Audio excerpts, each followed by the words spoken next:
Saya dipodiklat jadi bintang 3.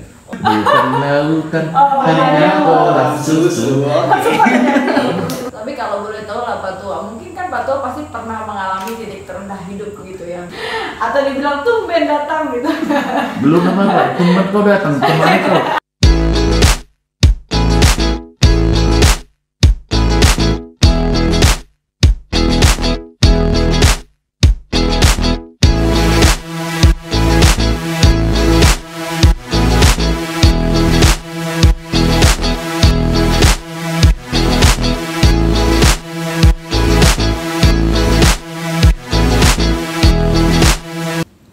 Oke, berarti tadi Pak Tua terakhir di Lampung ya?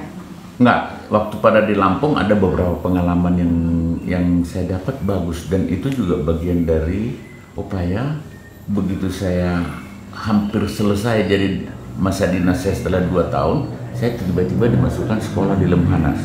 Nah itu saya menjadi pada saat itu kenapa? Ya tentu karena ada beberapa kerja yang kita lakukan. Lampung itu tidak ada huru-hara, tidak ada pembakaran, tidak ada ini, menjadi salah satu provinsi yang pada saat itu tidak terjadi di mana-mana banyak, sedangkan pusat-pusat pergerakan itu banyak dapatnya dari sana. Nah kemudian dari situ saya disekolahkan di Lemhanas. Di Lemhanas saya ikuti pendidikan selama 1 tahun, sekaligus saya serah terima dengan pejabat yang baru. Dari Lemhanas saya ditarik sementara di Suat. Dan setelah beberapa waktu saya dijadikan menjadi widyaswara, dosen. Saya dosen di Lemhanas selama kurang lebih 8 bulan. Saya mengikuti satu program pendidikan, satu angkatan pendidikan. Saya dosen di sana. Disitulah saya naik pangkat menjadi brigadir jenderal. Jadi di Lemhanas pada saat itu. Nah saat itu memang setiap perwira ditempatkan di Lemhanas itu tidak terlalu suka, karena ya bayangannya pada saat itu ya ke Lemhanas itu jadi dosen udah selesai lah kira-kira gitu. Iya. Saya juga merasakan itu sampai 8 bulan saya di sana, kemudian baru ditempatkan di sana, lalu baru situ baru saya naik pangkat. Tapi memang ya rezeki saya mungkin agak berubah juga. Pada saat ada ulang tahun Lemhanas, saya ketua penerima tamu. Waduh, saya brigjen penerima tamu. Saya pikir gimana ya? Tapi saya nggak bisa melawan tuh karena atasan saya udah perintah. Bersamaan itu Kasat dengan Wakasat datang karena dia lulusan Lemhanas menghadiri ulang tahun Lemhanas. Saya terima di pintu. Mereka begitu saya terima, Kasatnya waktu itu Pak Sutarto. Hendriartono Sutarto, dia bilang, Lon, kamu ngapain di sini? Wah saya di sini, dinasnya di sini. Kamu jadi apa di sini? Widyaswara. Nah sambil dia ngomong, kebetulan Wakasat mendampingi dia si Kiki Sanakri. Dia bilang, Ki, ini dia yang kita cari, katanya. Ini dia yang kita cari. Mari kita coba. Oke ya, kamu pindah ya. Jadi dengan penerima tamu saya mendapat rezeki, malah saya ketemu Kasat yang dia bilang, kamu pindah ya, katanya. Siap, saya laksanakan, saya bilang sama dia, laksanakan, siap, perintah aja. Saya bilang, ya udah pindah, Ki, segera proses. Nah, 1 minggu kemudian keluar skep, saya pindah masuk di Suat, di Mabesat. Saya menjadi wakil asisten operasi. Wow, suatu hal yang luar biasa. Kebetulan sekolah saya pada umumnya selalu berkutat di bidang operasi. Sekolah kursus-kursus saya bagaimana tentang operasi, kursus latihan pembinaan satuan, latihan satuan besar, semua saya. Dan Pak Tarto ini dulu orang operasi, jadi banyak kami latihan bersama-sama. Saya menjadi stafnya dia. Pindah ke Suat. 1 minggu saya pindah di Suat. Jadi 1 minggu setelah ulang tahun langsung keluar skep, langsung pindah di sana, langsung disuruh menghadap Wakasat, menghadap saya. Oh iya, Lon, kamu tangan itu. Ada ini, ada pekerjaan. Jadi hari pertama saya masuk, hari saya melaporan, saya langsung ditulisin dalam kertas. Lon, ada nota dinas dibuat temannya. Lon, ini kau kerjakan ini. Kau ngerti nih? Langsung dia bilang, kau tahu ini apa semuanya. Oh bisa Pak, saya bilang. Oke. Jadi itu pertama tuh langsung saya bilang, oh bisa Pak. Tapi emang bisa beneran mau Pak? Ya karena memang bidang saya. Oke, yang bener. Keahlian saya di sini. Operasi ya. Nah begitu sampai sana, pertama tentang latihan bersama. Latihan bersama waktu itu dengan Malaysia dari Singapura, Latma, ke Karmalindo namanya. Nah, sama Safkar Indopura. Oh kalau ini mah sebentar nih, panggil langsung staf, panggil serunya, rencang ini saya berikan arahan, saya awasi. Saya sudah terbiasa kerja, kalau ada kerjaan, saya 24 jam, saya nggak mau menunggu. Oh, oke. Udah terbiasa, tidur di kantor pun mau saya. Saya tunggui, semua staf saya kasih arahan. Jadi apa yang mereka kerjakan semua saya tunggu supaya arahnya benar dengan ini ya, sehingga staf di situ udah tahu. Oh, udah kalau ketemu sama ini nggak bisa, kita nggak bisa, harus selesai. 5 hari saya udah selesaikan proses perencanaan ini, saya udah paparan ke kasar. Saya laporkan, saya udah selesai, sudah saya bilang, udah saya buat konsep misalnya. Jadi belum 1 minggu saya disuat, saya udah bisa paparan. Langsung asisten saya, karena saya wakil kan, asisten saya dia bilang, udah namanya Pak Sahril namanya, Lon udahlah kau beresin semua itu kata. Enak aja, udah senang dia. Kami paparan, udah langsung besok, nggak sampai seminggu kemudian kita berangkat ke Singapura, dari Singapura berangkat ke Malaysia untuk mensinkronkan rencana, udah langsung jadi. Yang mereka tunda kurang lebih sebulan sendiri, nggak jadi-jadi. Ya cuma seminggu ya. Karena kenapa? Itu bidang saya. Memang di situ saya keahlian saya. Memang udah passionnya juga. Ya udah, jadi memang spesialis saya di bidang itu, latihan. Latihan gabungan TNI di Natuna yang melibatkan puluhan ribu pasukan, saya mesti staf perancang latihan. Saya itu udah kalau ada latihan begitu, panggil Simbolon. Dia masukkan di SPL, namanya SPL, staf perancang latihan. Udah pasti dia udah ngerti itu. Jadi kita kerja, sebulan kita kerjakan, ya itulah saya bilang. Kalau saya udah kerja pasti siang malam. Terus nggak ada istirahat nanti ya Pak, Tuhan benar-benar semangat ya. Iya. Karena saya kuasai benar, saya tahu lemahnya, jadi mengendalikan perancang latihan yang puluhan orang ini kalau nggak dikendalikan, malas aja nanti itu, nggak enak. Nah bisa kita kerjakan. Saya disuat jadi WASOP, cuma 1 tahun saya, wakil asisten operasi 1 tahun, tiba-tiba diangkat saya jadi panglima di Jawa Tengah. Jadi waktu saya terima, saya dipanggil oleh Kasar. Non, sini kan menghadap saya ada petunjuk, datang ini, dikasihnya surat teman saya. Benar-benar saya nggak tahu. Pangdam Jawa Tengah. Wah saya diam aja. Apa iya nih? Sampai benar-benar saya baca. Apa kamu kaget ya katanya? Ya, siap. Pasti kaget saya bilang. Ya, kamu kan orang Batak, nggak apa-apa dulu. Orang Batak dulu pimpin Jawa Tengah. Dan itu belum pernah. Orang Batak, Kristen. Jadi saya jadi panglima di sana, lalu kemudian pengalaman selama saya cuma 1 tahun di sana. Tapi 1 tahun saya manfaatkan dengan benar. Setelah dilantik jadi panglima, saya terus berpikir apa yang harus saya kerjakan. Kalau tugas secara militernya, bukan saya nggak ada masalah. Bukan itu yang paling utama. 1 bulan saya terus menghadap ke Rois Am NU, Kiai Haji Sahal. Dia ada di Pati. Kemudian sampai Mbah Mun yang ada di Rembang, saya udah tahu tokoh-tokohnya. Saya datang ke Haji Sahal, saya minta izin melalui staf, saya beritahu, wah ada apa nih Bapak Panglima katanya. Enggak begini Pak Kiai, saya kebetulan baru 1 bulan di sini, saya sebagai anak Bapak, saya bilang. Yang datang, waduh, Bapak Panglima jangan merendah begini, Bapak Panglima. Iya benar, saya anak. Di sana saya Panglima Pak, di kantor sana. Dan dalam tugas-tugas, tapi selaku warga Jawa Tengah, saya mohon petunjuk apa yang harus saya lakukan yang terbaik supaya tugas saya ini berjalan dengan bagus. Saya bilang, jadi setelah saya mohon Tuhan, Panglima sudah pasti sudah mengerti. Oh tidak, saya bilang. Kalau kehidupan kemasyarakatan, bagaimana kehidupan masyarakat Jawa Tengah, pasti Pak Kiai yang lebih tahu apa harus yang saya lakukan. Nah setelah dia omongin begitu, dia bilang ya yang penting pertama itu tugas Bapak dikerjakan dengan baik, kemudian ini hatinya tulus, hatinya tulus, itu aja yang sampaikan saya. Itu aja, kalau tulus nanti akan berjalan dengan sendirinya, kata. Akan diketahui. Pokoknya niati baik semua. Setiap apa yang diniati baik itu pasti nggak dapat masalah itu, kata. Ya, benar juga lah kira-kira. Dan saya makan di situ. Pak Kiai, mohon maaf, saya panggil ibunya, ibu ada ini, Bu, saya mau ngobrol-ngobrol sama Pak Kiai, aku nanti mau makan di sini ya, saya bilang. Oh, masa Panglima makan di sini? Iya, aku mau makan di sini. Benar nih, saya bilang. Ibunya repot lah dia masak, tapi ibu yang masak ya. Saya nggak mau kalau beli restoran ini ajudanku banyak dulu, bisa suruh mereka. Kalau yang itu, tapi saya mau dari tangan ibu. Wah repot lah dia, dimasaknya lah sayur lodeh atau apa yang makan kami di rumah itu.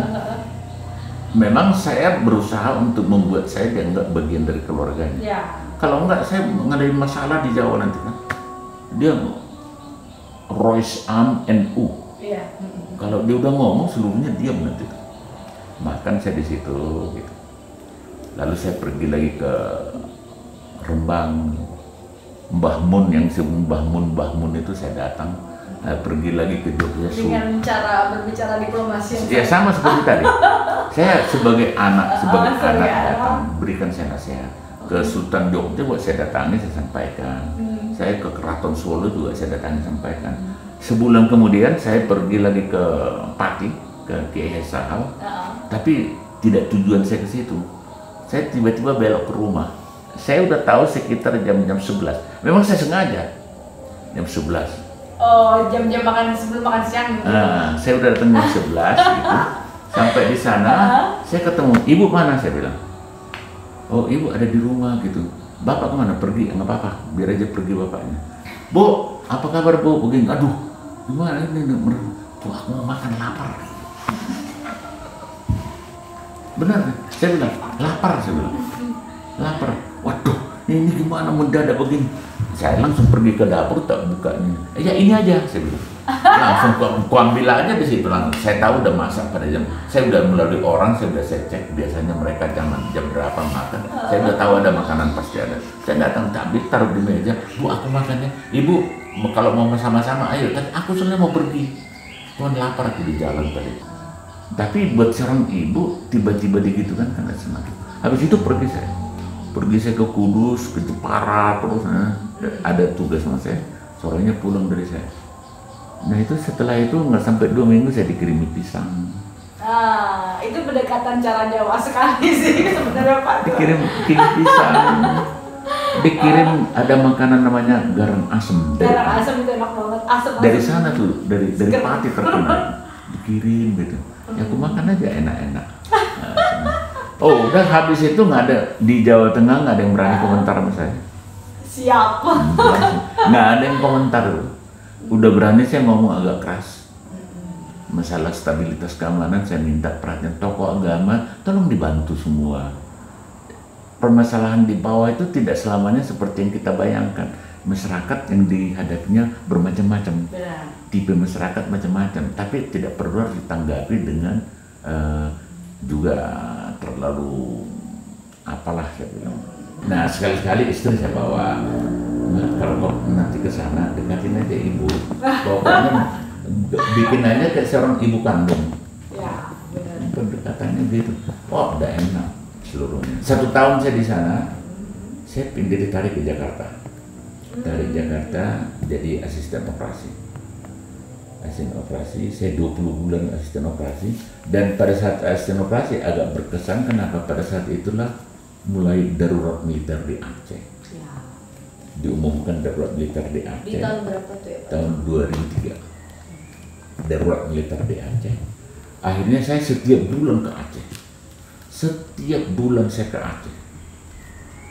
Jadi waktu saya ASOP setiap bulan saya ke Aceh. Setiap bulan menangani pasukan yang, dan cukup besar pasukan dulu karena semua pergerakan pasukan di Aceh kendalinya dari saya selaku asisten operasi. menggerakkan pasukan seluruhnya di sana, mengirim pasukan, semuanya dia tanggung jawab saya. Jadi saya setiap bulan melihat bagaimana pelaksanaan tugas-tugas mereka, lalu saya lihatin. Dari situ 20 bulan dapat rezeki lagi. Wih, kemana lagi tuh? Saya dipodiklat jadi bintang 3. Wow. Ya. Itu sekitar tahun 2000. Saya tahun 2000 akhir, saya baru naik jadi bintang 1, Oktober 2000 akhir. 2004 bulan Oktober saya udah bintang 3. Wow. Cepat. Sekali ya. Brigjen saya cuma 1 tahun. Nah, 2004 saya udah bintang 3 saya. 2004, 2005, 2006, 2007 sampai 2008 pensiun. 4 tahun lebih. Tapi itu di Jakarta ya? Dari Bandung, setelah 2 tahun saya ditarik ke Jakarta jadi Wakasat. Oh ya. Di Wakasat 1 tahun pensiun saya. Jadi artinya anak yang tadi SD, SMP tidak mengenal lampu, tidak mengenal listrik, dan hidup prihatin anak kos, bisa bintang 3.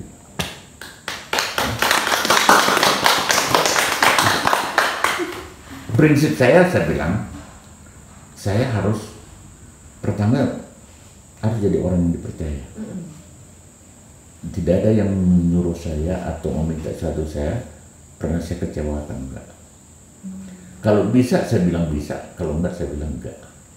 Jadi jawaban saya itu harus meyakinkan orang lain bahwa kalau iya, pasti dikerjakan. Kalau dibilang tidak, ya berarti memang nggak bisa. Jadi saya bilang, oh ya kita coba nanti saya nggak bilang nggak mau gitu. Dan satu, dengan dipercaya, kemudian tekun kenapa? Karena faktor kemiskinan. Orang miskin, jawaban bagi itu hanya melalui tekun. Saya harus mengorbankan mungkin sedikit masa remaja saya. Saya tidak pernah mengenal namanya zaman SMA pergi kemana, karena nggak bisa, karena memang nggak bisa. Saya SMA istilah kalau anak muda sekarang berjalan jalan-jalan nongkrong begini, saya sama sekali nggak. Gaul sama teman laki perempuan tuh saya nggak bisa. Bukan nggak bisa karena apa? Saya nggak mampu melakukannya. Saya untuk makan sehari-hari aja sangat sulit. Saya dikirim beras tiap bulan 1 kaleng beras istilahnya dari Samosir, dari Pamuk. 1 bulan harus saya cukupkan untuk 30 hari. Selama saya SMA itu saya masak sendiri. Oh iya. Saya kira cukup prihatin ya, kalau dibandingkan zaman sekarang. Tapi bisa saya lewati. Ya. Motivasi lah buat yang muda. Jadi jangan takut terhadap suatu situasi karena apa itu.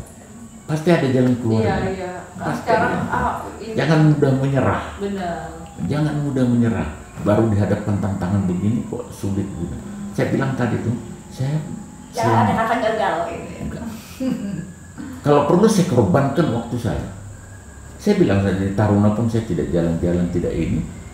Ya, karena saya nggak mampu. Tapi bukan berarti terus saya di rumah berenung saja kemudian menangis, menyesali. Galau gitu. Enggak. Saya mau manfaatkan, saya bilang tadi, saya belajar. Saya lulus dari di Magelang itu, saya termasuk 5 terbaik loh. SBY ini kan teman saya. SBY ini kan sama-sama kami. Jadi artinya yang maju ke depan menerima ijazah saya. Oh wow. Nyatanya bisa kan? Setelah saya terima itu nggak pernah dibilang orang saya, aduh orang itu prihatin, nggak pernah jalan-jalan, nggak pernah kemana, enggak. Sampai sekarang pun orang nggak pernah bilang sama saya bahwa anak orang prihatin saya, enggak diingat-ingat itu. Jadi artinya jangan takut yang seperti itu.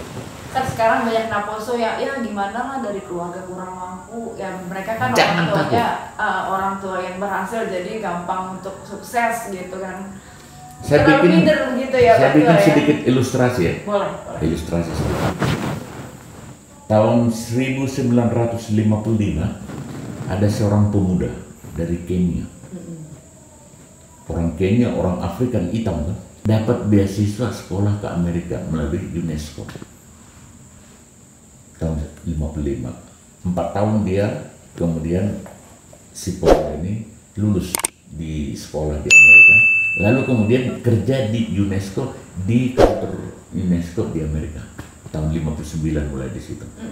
1 tahun teman kerjanya itu ada orang kulit putih, orang Amerika. Karena saking sama-sama senang mereka, akhirnya mereka nikah. Tahun 60, tahun 61 lahir anaknya. Anak mereka itu, nama anaknya itu Barack Obama. Oke. Nama anaknya itu Barack Obama tahun 61. Tahun 62, 63 itu tuh bapak sama ibu tadi pisah. Yang pemuda tadi namanya Henry Obama pulang ke Kenya.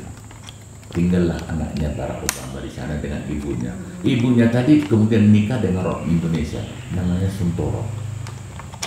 Sehingga tahun 64 dibawalah oleh si orang Indonesia dengan ibunya tadi, si Obama dibawa ke Indonesia. Maksudnya Obama pernah di Indonesia sampai 4 tahun di Indonesia. Setelah itu pergi ke Amerika karena penugasan. Bapak Pak Suntoro tadi pergi ke Hawaii, dari Hawaii terus sekolah sampai kemudian sekolah lah si Obama ini sampai besar-besar bisa jadi presiden Amerika. Salah satu bukti di mana Amerika yang masih rasialis, kulit hitam, yang bapaknya dia sendiri tidak pernah kenal bapaknya. Iya. Tidak pernah. Sampai dia jadi presiden pernah ke Kenya mengetahui di mana bapaknya, nggak ketemu. Jadi memang keadaan tuh bukan alasan ya Pak Tua ya. Jadi jangan minder. Dia udah tinggal di Indonesia, nggak perlu dibuktikan. 2 kali lagi dia jadi presiden, bisa 2 periode. Presiden negara terhebat di dunia, bisa nggak? Bisa. Tapi kalau boleh tahu lah Pak Tua, mungkin kan Pak Tua pasti pernah mengalami titik terendah hidup gitu ya. Mungkin ada yang merasa ya semangatnya di awal doang gitu, pas sudah mengalami tekanan-tekanan akhirnya jadi jatuh lagi. Gimana caranya Pak Tua supaya tetap selalu stabil gitu semangatnya? Saya yang tadi tuh, contoh waktu di SMA, saya tamat SMP dari seminari, masuk SMA. Di SMA kan anak-anak orang kaya semua. SMA Budi Mulia Pengobatan Center terkenal anak sekolah yang hebat, tapi anak orang kaya, Cina itu hebat semua. Saya datang, waduh saya minder banget. Gimana ini menghadapi? Cuman saya bilang tadi, saya udah punya modal. Waktu saya di seminari kami dididik dengan keras. Modal saya ada. Begitu hari pertama belajar tentang begini, orang ini kok nggak tahu apa ya. Oh, rupanya bukan nggak sesusah yang kita pikirkan gitu ya ternyata. Satu. Yang kedua, selama saya di SMA, terus terang aja, saya sangat tekun masalah iman. Saya dapatkan ketenangan di situ. Saya nggak pernah ragu, karena kalau bersama Tuhan kita kuat. Saya coba benar, karena memang ya saya bilang tadi tuh, orang tua saya nggak mampu apa-apa, nggak mampu sama sekali. Modal saya cuma itu. Jadi artinya pada saat termurah tekanan yang waktu di SMA mindernya bukan main. Saya nggak pernah jajan, nggak mampu. Jadi jam-jam istirahat gitu, oh teman-teman pergi beli makan ke soto, makan es krim. Saya di depan-depan kelas aja berputar-putar. Sempat juga mengalami masalah. Saya merasakan benar. Apalagi pada saat itu, kalau sudah disebut dengan mereka selalu ledek ya, terutama ya anak orang-orang deheb, dan maaf aja saya tidak membedakan marga. Kalau marga-marga tertentu, marganya mereka lebih maju dulu dan selalu bilang tuh Parsa. Parsa itu kan Parsa Mosir. Kalau sudah disebut Parsa Mosir, itu konotasinya itu adalah kemiskinan, keterbelakangan, sama kolot. Itu Parsa. Itu konotasinya sudah ke sana tuh.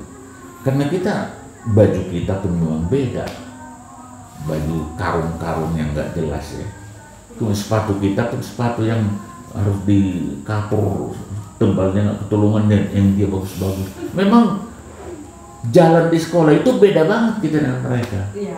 Jadi ada saja di antara sesama anak murid itu, wah Parsa lewat katanya. Terasa benar. Tapi selama sekolah, saya dapat prestasi nomor 1 terus. Jadi walaupun dibilang Parsa, ada kelebihannya gitu kan. ada moral saya tinggi. Nah, dulu dan nanti bilang Parsa, tapi kalau ujian nyontek sama saya juga. Itu. Paling nanya sama saya juga. Besok kalau ada pelajaran tantir namanya, dan itu belajar bersama, toh lu minta saya juga harus hadir menjelaskan. Enggak juga, memang kampungan. Apalagi bahasa Indonesianya marhapur-hapurkan, namanya dari kampung lah kan. Bahasanya kita belepotan, nggak jelas. Akhirnya ditertawainnya Parsa katanya, saat tertentu minder. Jadi memang tadi poinnya itu dipercaya. Iya, saya dipercaya, kemudian iman saya harus kuat. Kemudian tekun, itu modalnya. Baca buku Barack Obama, apa ditanya sama Barack Obama? Kenapa kok bisa sampai berhasil selama dengan pengalaman itu? Persis sama dia bilang, saya harus menjadi orang dipercaya. Setiap pekerjaan, setiap apapun, mulut saya yang sampaikan harus bahasa yang dipercaya orang lain. Itu Barack Obama bilang. Yang kedua, coba Barack Obama datang ke Indonesia, pas hari Minggu dia ke gereja tuh. Oh iya? Kebaktian tuh. Timnya dibawa untuk kebaktian. Nggak pernah lupa itu kebaktian. Karena dia bilang, saya kuat kalau saya lakukan itu. Obama juga di bukunya jelas disebutkan masalah kebaktian. Kemudian ya dengan keprihatinan saya, dengan saya kulit hitam, saya harus tekun untuk mendapatkannya. Kalau enggak bisa. Berarti 3 prinsip itu yang memang. Nah perlu. Apakah itu menjadi harus faktor kunci menuju sukses? Nggak tahu, tiap orang punya terjemahan masing-masing. Tapi contoh-contoh itu bisa menjadi yang bagus. Iya, tapi itu pesan pribadi dari Pak Tua Kornel. Yang pertama adalah dipercaya, ya. Yang kedua adalah kekuatan iman, gitu ya. Dan yang ketiga adalah ketekunan.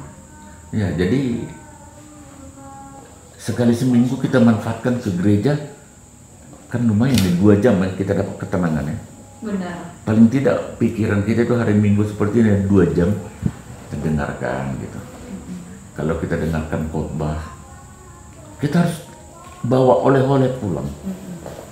Jangan kita dengarkan khotbah pulang ke gereja, oh si ini tadi bajunya ini, ya kita ketemu sekarang kan besok mau bicarakan ini. Ke gereja bukan mau mencari khotbah, mencari supaya ada gosip yang baru. Nah ini kacau. Iya, tapi kalau dalam bahasanya confidence, nggak cuma confidence gitu. Iya, gitu. Nggak cuma percaya diri, tapi dalam Tuhan kita percaya diri. Itu kalau saya sangat yakin, saya percaya banget. Sama anak saya juga saya tanamkan hal-hal begitu. Kebetulan istri saya sangat mendukung hal begitu. Jadi satu hal yang bagus lah, keyakinan seperti itu. Ada ilustrasi kedua ya, contoh. Contoh ini artinya bahwa membuktikan bahwa jangan kita bicara tidak mungkin. Tahun 38, ini lebih jauh lagi ke belakang. Ada seorang pemuda usianya 16 tahun di suatu desa dari Cina, dari Guangzhou. Dari Guangzhou masuk lagi ke dalam. Pemuda ini pergi ke pelabuhan. Bapaknya, dia anak petani. Pergi ke pelabuhan, lalu melihat ada kapal yang mau pergi, loncat dia ke kapal, di balik terpal dia ada di dalam. Kapal berangkat. Usia 16 tahun, tidak bawa apa-apa. Hanya baju melekat di badannya. Usia 16 tahun. Berangkat kapalnya. 2 minggu kemudian kapal itu sampai di Surabaya. Tahun 38. 2 bulan kemudian. Bukan 2 minggu, 2 bulan kemudian karena mampir sampai sana. Iya, kan jauh juga. Jauh. Setelah itu dari Surabaya, dia loncat lagi pindah ke kapal yang lain. Karena setelah ketahuan dia di kapal, dia sudah tukang cuci-cuci segala macam. Ya, selama di kapal. Pindah lagi, loncat kapal yang lain, sampai akhirnya pindah dia. Sampai kapal kecil itu, sampai di Kudus. Dari Kudus loncat dia. Dari kapal ini, pergi ke satu rumah. Rumah rupanya tukang tahu. Dia di situ melihat gitu kelaparan dia, diusir nggak mau dia terus matanya. Akhirnya kasihan yang punya rumah, diberikan dia, kemudian dikasih air tahu, disuruh kerja, lama-lama sebulan dia jadi kerja yang bagus itu. 2 bulan, kerjanya bagus banget. Usia 16 tahun tadi berangkat ya dia. Iya. Sekitar usia baru mungkin 17 sampai 18 situ sampai di sana. Akhirnya dipercaya, disuruh dia bikin tahu, bisa dia. Bisa. Dan sangat teliti, sangat mengerjakannya terus gitu. Usia 20 sudah dia disuruh mengambil bahan tahu dari petani-petani. Oleh yang punya rumah ini suruh ambil dulu tahu kedelai dari sana. Sudah dia yang disuruh, dia suruh bayar, dipercaya dia. Dipercaya. Akhirnya perusahaan tahu pekerjaan tahu di rumahnya dia yang tangani seluruhnya. Mulai dari membeli, mengerjakan, semakin meningkat dan mulai menjual, uangnya pun seluruhnya secara administrasi. Anak tadi tidak lulus SD, usia 16 tahun, karena memang situasi di Tiongkok pada saat itu masih begini. Singkat kata, dengan perkembangan itu, dia lepas dari rumah itu, dia bikin usaha baru dengan tahu itu. Singkat kata, tahun 80 ya. Iya. Tahun 80, orang inilah menjadi orang terkaya di Indonesia. Namanya bahasa Indonesianya Sudono Salim, atau bahasa Cinanya Lim Xiaoyong, pemilik BCA. Ya. Itulah. Sampai sekarang dia tetap berbicara tentang gandum dan tahu, itulah Indomie. Anak-anaknya sekarang. 16 tahun berangkat dari Cina, tidak bawa apa-apa. Tahun 38, tapi tahun 80 menjadi orang terkaya di Indonesia. Baca bukunya ada. Ketekunan itu memang mahal banget ya buat Tua. Mahal. Mahal. Ketekunan itu luar biasa. Kepercayaan itu luar biasa. Iya. Harganya sangat ini. Bisa menjadi orang terkaya di Indonesia. Itulah namanya Lim Xiaoyong. Padahal nggak ada keluarga sama Nggak sekali ada. itu kan. Dia datang ke sini nggak tahu mau kemana. Nggak ada orang dalam gitu yang mau Nah. masuk kerja di situ gitu kan. Artinya kalian mungkin banyak merantau di sini ya. Jangan takut. Jangan takut. Hadapi. Tapi harus ada modal. Jangan kita orang yang nggak dipercaya. Nanti orang kasih omongan ke kita susah dikasih ke dia nggak dikerjakannya nanti. Baca buku Lim Xiaoyong. Itulah usia 16 tahun. Tamat SD pun enggak. Berangkat dari sana. Nggak tahu kemana dia, pokoknya ikut kapal aja. Tahun 80 jadi orang terkaya di Indonesia. Nomor 1 di Indonesia terkaya. Anak-anaknya sekarang itulah yang merajai, yang segala perusahaan yang berbau Indo dia punya. Indosemen, Indomaret, Indomie, Indomobil, Indofood, itulah dia. Semuanya dia punya.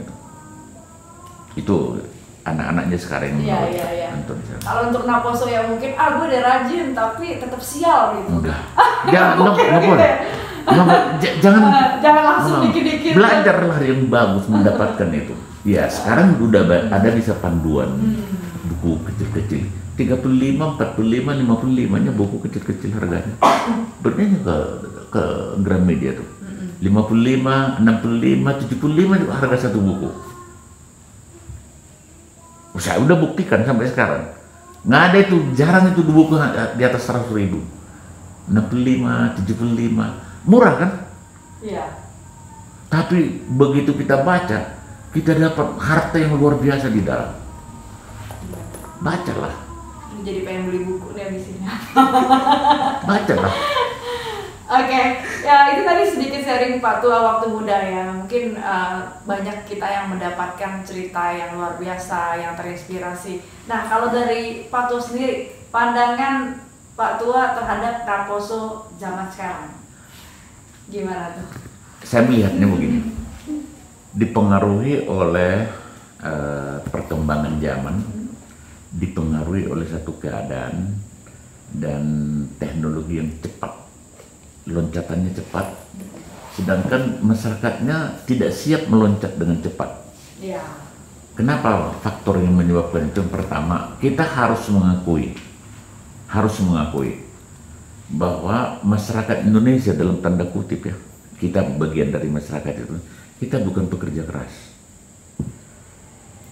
Tipikal manusia Indonesia atau manusia Melayu bukan tipe pekerja keras. Oh, kalau ada istilah, oh nggak apa-apa, nggak usah kerja keras, kita kerja cerdas aja gitu. Sama saja, mau kerja cerdas, kerja keras, inti utamanya harus kerja keras. Dalam kerja keras itu, kecerdasan diperlukan, proses akselerasi, percepatan ke masalah cerdas, kemudahan masalah cerdas, tetapi kerja keras itu menjadi faktor paling utama. Jadi tipikal Indonesia, tipikal kita, termasuk kita ya, Menaposo ini juga bagian itu, kita bukan pekerja keras. Cepat puas. Cepat puas. Kenapa itu? Mungkin saya akan berikan semacam ini sedikit. Ras Mongolit, Cina, Korea, Jepang, Vietnam, ini adalah ras yang memang keunggulannya di bekerja keras, sangat keras bekerja, workaholic namanya, nggak ada dia bermain. Kenapa? Mungkin saja faktor-faktor dari genetikanya yang mengakibatkan dia seperti itu. Kenapa? Karena mereka tumbuh di alam liar, dalam wajahnya. Ras Mongol itu tumbuh di daerah Asia Timur yang memang iklim, ada musim dingin, ada musim ini segala. Kalau dia tidak keras, nggak bisa bertahan hidup, tidak bisa survive. Ya. Ada 3 bulan dalam setahun dalam musim dingin itu nggak bisa apa-apa dia. Maka yang 9 bulan dia harus kerja keras dan punya tabungan supaya bisa menyimpan di 3 bulan ini. Kita nonton Animal Planet juga sama, binatang-binatang yang di daerah dingin semua ada hibernasi. Ada 3 bulan dia hibernasi. Selama musim tidak hibernasi, dia usahakan makan sebanyak-banyaknya supaya bisa bertahan hidup. Orang ras Mongolit sama. Oh, iya. Jadi sudah terbiasa mereka seperti itu. Makanya masalah disiplin waktu nggak bisa dia main-main. Kalau nggak dihantam musim salju, musim dingin, dia mati. Ras Melayu tinggal di daerah tropis yang serba enak seluruhnya. Kebetulan Tuhan kasih daerah kita ini daerah yang serba kaya. Seperti lagunya Kus Plus ya, tahu? Yang gimana tuh? Bukan di Jawa tuh. Lagunya Kus Plus tahu? Bukan lautan, hanya kolam susu. Demikian hebatnya negara kita ini. Taruh aja, saya di sini tanam kelapa. Saya taruh, saya diamkan, nggak pernah saya rawat itu. Tumbuh sendiri berbuah terus menerus, nggak perlu. Saya tanam di belakang pohon jeruk, nggak pernah saya rawat, asal saya tanam aja tuh. Setelah tumbuh saya biarin aja terus. Tumbuh dia, berbuah terus sampai sekarang, nggak perlu. Artinya alam kita sudah sedemikian hebatnya, mengakibatkan kita terlena kita terus menerus. Contoh saja orang Sunda, gampang aja dia ambil daun-daunan aja udah cukup, dia ada air mengalir, ada iwak di dalam ikan. Udah, hidup sangat sederhana. Akibatnya budaya kita, coba lihat budaya kita, tari persembahan, tari ini, tari semua mendayu-dayu kan, menikmati kesenangan alam. Itu membuat sifat kita menjadi seperti tadi, tidak pekerja keras. Terlalu menikmati mungkin ya. Ya, alam membuat kita seperti itu, harus dipaksa. Sedangkan untuk bisa menjadi maju sudah harus keras, nggak bisa. Harus keras. Jadi kalau kita terbiasa dengan hidup yang saya sebut tidak pekerja keras, lalu cepat puas, begitu ada begini, lumayan, untung. Udah mau tabrakan pun dia, untung tadi enggak. Selalu cara berpikirnya begitu. Di dalam otaknya ini selalu begitu. Satu. Ini dipahami benar oleh Sudono Salim sama Antoni Salim. Sangat paham dia sifat orang Indonesia. Karena udah tahu dia gitu. Orang Indonesia berpikir instan. Yang cepat. Dia buatlah produksi Indomie, mie instan. Bisa membaca situasi ya. Benar, ini bukan bohong saya. Iya. Saya udah ketemu mereka udah bilang, karena orang Indonesia sifatnya begitu. Sekarang 80% mahasiswa makan Indomie. Artinya sedang dia mahasiswa saja sudah terbebani dicekoi dia itu bagaimana berpikir instan. Nggak mau capek lagi. Pulang kuliah jam gampang nanti Indomie, ambil aja ambil air panas itu, masukkan telur, kocok sebentar. Nggak mau masak, nggak mau ini, nggak mau ini lagi. Pergi sekarang, buktikan sekarang ya, pergi ke rumah orang Cina, tidak akan ada Indomie di rumah orang Cina. Mereka nggak mau, sudah terbiasa. Mereka harus makan itu dia masak, harus melalui tangan sendiri. Sifat orang Cina, nggak mau. Kalian juga anak muda nanti pulang sebentar gampang-gampang, Indomie aja. Ketahuan ya. Ya. Kita tidak melarang Indomie, tapi berpikirnya udah menjadi begitu, berpikir instan. Iya, karena apa-apa ada juga. Karena ngapain susah? Kalau bisa mudah, yang mudah kenapa susah? Kenapa orang korupsi? Berpikir cepat. Berpikir cepat. Ngapain? Langgar aja dikit cepat dapat uang seperti itu. Iya, iya. Bahkan di aplikasi atau internet itu sudah sangat terbuka sekali pembuatan skripsi gitu kan. Dibuatkan. Nah ini contoh yang perlu kalian tahu. Ya, ya. Itu akibat dari apa? Berpikir instan. Artinya manusia kita itu tidak bekerja keras, cepat puas, berpikir instan. Berpikir instan itu tidak baik. Nah, kepada generasi muda yang saya sebutkan tadi, cobalah. Dengan pengetahuan yang tinggi, maka kalian tidak akan mau berpikir instan. Tapi bukan berarti teknologi tidak baik begitu ya? Oh, sangat bagus teknologi. Bukan tidak bagus. Teknologi bagus. Tapi berpikir instan itu mengakibatkan yang tadi. Itulah tipikal manusia Indonesia, tidak bekerja keras, berpikir instan, cepat puas. Nah, dikaitkan dengan budaya sehari-hari itu menjadi. Coba budaya orang Batak, sedikit ya orang Batak itu termasuk bagian dari agak bekerja keras sedikit ya. Sekarang orang Batak sedikit yang maju dibandingkan tahun 80-an, 90-an. Alasannya kenapa tuh Pak Tuan? Ya, saya nggak bisa menyatakan alasannya apa, tapi sedikit banyak. Lihat aja tingkat pejabat, mana ada orang Batak? Nggak ada loh. Menteri Pak Luhut aja. Lihat aja kerasin beliau. Kalau nggak sekeras itu nggak bisa. Kesimbolon lebih jelek lagi sekarang. Nggak, kita harus akui karena kita sesama Simbolon ya. Sekarang kondisi Simbolon dalam kondisi pada titik rendah. Pejabat nggak ada lagi. Entah di bidang apa saja, nggak ada lagi tokoh-tokoh Simbolon. Tinggal satu orang saja, satu anggota DPR, Effendi Simbolon. Selebihnya nggak ada. Pejabat-pejabat di lingkungan militer nggak ada. Diperlukan waktu 10-15 tahun lagi baru bisa. Baru sekarang pangkat mayor, pangkat letkol, itu memerlukan waktu 10-15 tahun lagi. Kalau berhasil, yang lain-lain marga-marga lain sekarang udah pada masuk jenjang. Coba lihat pendidikan, sepanjang tahun dia tetap bagus terus. Ada saja tokoh yang maju. Nah, Simbolon harus sadar ini.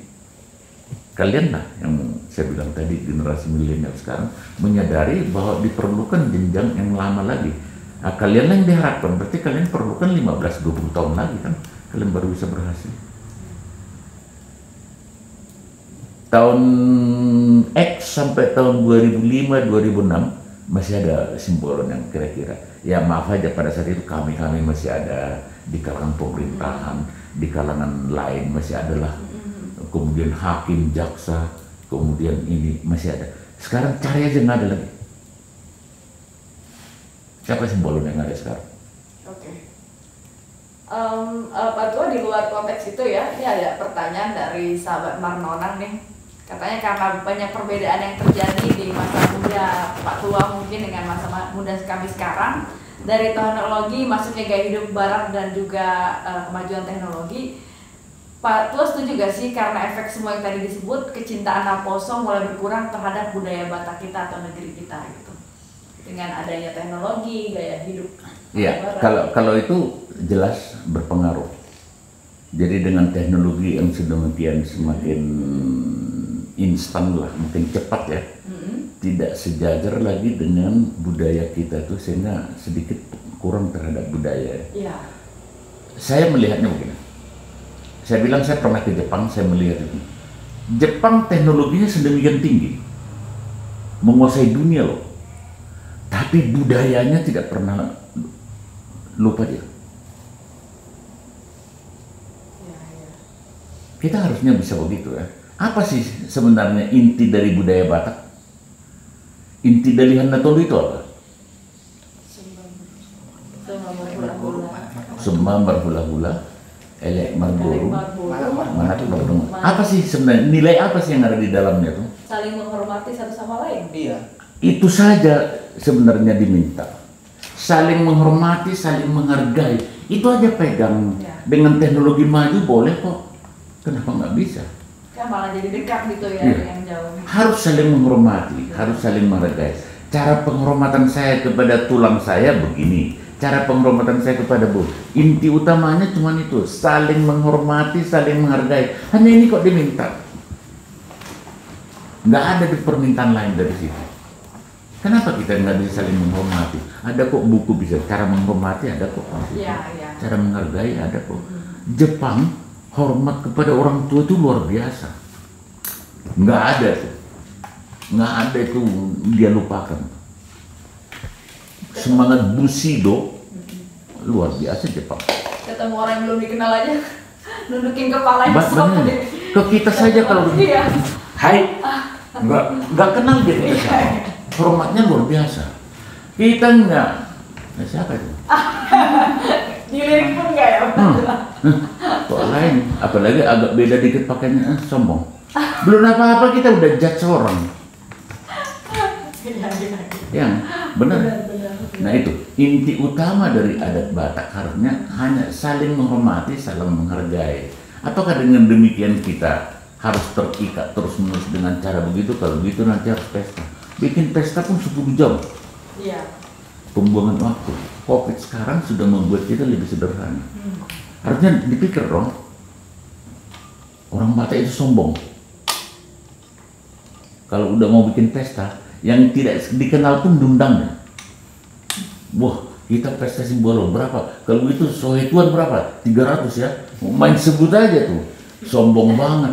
Kalau nggak diundang sekian banyak merasa, aduh nggak begini. Buang-buang uang, buang-buang waktu. Sombong. Meladang sana soto horna, sono meidah kita. Lo sebenarnya apa sih? Kok jadi begitu? Iya. Kembali lagi ke nilai yang sebenarnya ya. Iya, nilai semuanya. Saling menghormati, saling menghargai. Itu saja caranya. Bagaimana kita menghormati? Cara Batak menghormatinya, kalau hula-hula sama borunya diulosi. Cara itu. Tapi kalau nggak ada ulos, apa tidak menghormati? Bisa tetap. Bagaimana tuh Pak Tua? Hanya dipasu-pasu, bisa kan? Iya, bisa. Bisa kok, nggak mesti. Akhirnya terpaksa. Kalau begitu, saya pun nggak punya uang, saya terpaksa aku beli ulos yang harga 1 juta. Aku mah tulang nala bereng jolma men. Selalu bilang saya bereng jolma. Loh kok jadi di bereng jolma? Cuma demi pendapat orang-orang ya. Arogan kan? Iya. Sombong. Hanya karena kesombongan. Mau bikin pesta, kalau dibuat di Sopogade, sisima pestaku milih juga. Itu dia, itu mulia. Mulia 20 juta nggak saya. Nggak apa-apa lah, pinjam. Jadi utang pun mau, aduh. Jadi untuk Naposo ini apa nih masukannya Pak Tua supaya bisa tetap menghargai nilai-nilai tersebut? Harus saling menghormati, saling menghargai. Mungkin dengan contoh-contoh bagi kami para Naposo. Ya, kalau ketemu aturan, kalau misalnya kalau aturan tulangnya, horas tulang. Ya dihormati lah, dihargai. Apakah bertulang? Kan itu udah bentuk penghormatan itu ya. Jadi horasnya itu pun ya dengan cara kita mungkin dengan sopan juga, jangan sambil lewat horas tulang. Nah ini ya, jadi saling menghormati. Jadi kepada Naposo kalau ketemu Jangan terus ngudak tulang dan ngudak sombong mah. Belum apa-apa kita judge terus. Menghakimi orang terus saja kerjanya. Atau dibilang tumben datang gitu. Belum apa-apa, tumben kau datang, kemarin kau. Aduh, terus saja menghakimi kerjanya. Hilangkan sifat-sifat itu. Nah, poso, jangan, tiap orang punya permasalahan yang kita tidak tahu. Jadi jangan terus cepat-cepat orang dihakimi aja terus, dijudge terus menerus. Datang dia kemarin tadi kok agak lain. Belum curiga aja terus aja. Nah, positive thinking. Nah, khususnya untuk generasi muda Simbolon nih, apa poin yang paling penting nih? Tadi kan sudah bilang, pertama kalau mau ikut tetap dalam kehidupan kebatakan, tunjukkan caramu bagaimana saling menghormati, saling menghargai. Selaku orang Batak, cara orang Batak tidak sama dengan cara orang lain. Orang Batak kalau mau ketemu tulangnya, horas tulang, horas eda, horas nemburu, itu cara orang Batak. Anak generasi muda juga begitu, kalau ketemu orang horas, janganlah, tanya dengan bagus. Isi dunia, berat tulang, horas tulang. Jangan terus bayangkan melulu anon horas nemburu alah dong anak. Jangan terus cepat-cepat kali kita enggak begitulah. Jadi jangan terus ada prejudice yang tidak perlu. Jadi kepada generasi muda teman-teman, sopan dalam artinya sopan. Jangan cepat mengambil kesimpulan yang tidak perlu. Nah, secara personal berpengetahuan lah. Cari pendidikan, cari pengetahuan, karena itulah harta yang tidak bisa diinikan. Iya. Lalu gimana pendapat Pak Tua terhadap statement pernyataan orang-orang Naposo zaman sekarang mah udah nggak ada hormatnya lagi kayak. Iya. Tentu kayak dulu gitu. Mungkin saja dia mengeluarkan pendapat seperti itu karena ada satu dua berkelakuan seperti itu. Mungkin saja. Untuk itu hindarilah di antara generasi muda Simbolon ini yang itu, biasakanlah selalu dengan hormat, dengan sopan gitu. Ada kok buku-bukunya tentang bagaimana berbicara yang baik, bagaimana duduk yang baik, bagaimana berpakaian yang baik. Ada kok. Nah, itu menunjukkan bahwa kita ada etiket, ada ini gitu. Kalau itu kita pegang terus, bagus. Oke, terakhir nih Pak Tua. Pesan untuk Naposo yang Pak Tua ingin sampaikan. Ya, kepada khususnya generasi muda Simbolon. Jadi pegang teguhlah adat Batak. Harus tunjukkan ciri-ciri sebagai orang Batak. Pengertian pegang teguh adat Batak tadi udah saya sampaikan bahwa hari ini saling menghormati. Generasi muda juga harus tahu cara menghormati, cara menghargai. Tunjukkan tingkah laku dengan etiket yang baik, dengan sopan santun yang baik. Jadi itu yang pertama itu harus ini benar bahwa Naposo generasi muda ini dia benar-benar dia orang Batak. Nggak mungkin bisa dilepaskan kamu tidak buru Simbolon, tidak mereka Simbolon. Nggak bisa, pasti tetap gitu. Yang kedua, kejarlah ilmu setinggi-tingginya. Kejarlah ilmu setinggi-tingginya. Dan yang terakhir mungkin perlu juga saya ini kan iman yang kuat. Iman yang kuat. Itu suatu hal yang sangat bagus pada saat kita mengalami kesulitan, mengalami dengan iman itu. Doa bisa merubah segala-galanya. Iya, iya. Dan 3 hal tadi juga itu termasuk peran kecil kita untuk bangsa ini harus diinikan. Jadi itulah saya kira untuk Naposo, saya yakin kalian kalau dengan kerja keras, dengan semangat yang tidak pernah berhenti, saya yakin bisa. Saya contoh saya bilang, saya begitu pensiun, saya kuliah, saya hanya menunjukkan kepada anak saya bisa. Akhirnya mereka juga kuliah. Setelah lulus satu, anak saya nomor 2 langsung juga terus S2 dia. Anak yang nomor 1 sementara langsung dia kuliah juga. Bapak aja bisa kan. Itu makanya saya bilang saya mau ambil ke S3. Kenapa? Saya mau beri contoh. Saya tidak mengejar sesuatu di dalamnya. Saya hanya menunjukkan kepada kita mereka Simbolon, saya bisa. Jadi tidak dibatasi karena usia. Sehingga pada saatnya bahasa-bahasa ataupun pembicaraan sekeluarga selalu ada kualitas. Itu yang tujuannya saya. Saya kira begitu. Oke, terima kasih Bapak Kornel Simbolon yang telah menginspirasi kami para Daposo. Kita juga minta doanya Pak Tua supaya kami sebagai generasi muda Simbolon pada khususnya bisa memberikan yang terbaik dan bisa berperan untuk bangsa Indonesia ini juga ya. Oke, selamat untuk semua generasi muda semua, selamat. Raihlah masa depan yang lebih bagus. Tetaplah sebagai bangsa Indonesia dengan budaya yang dimiliki. Jangan kita terpengaruh kepada hal-hal karena perkembangan teknologi.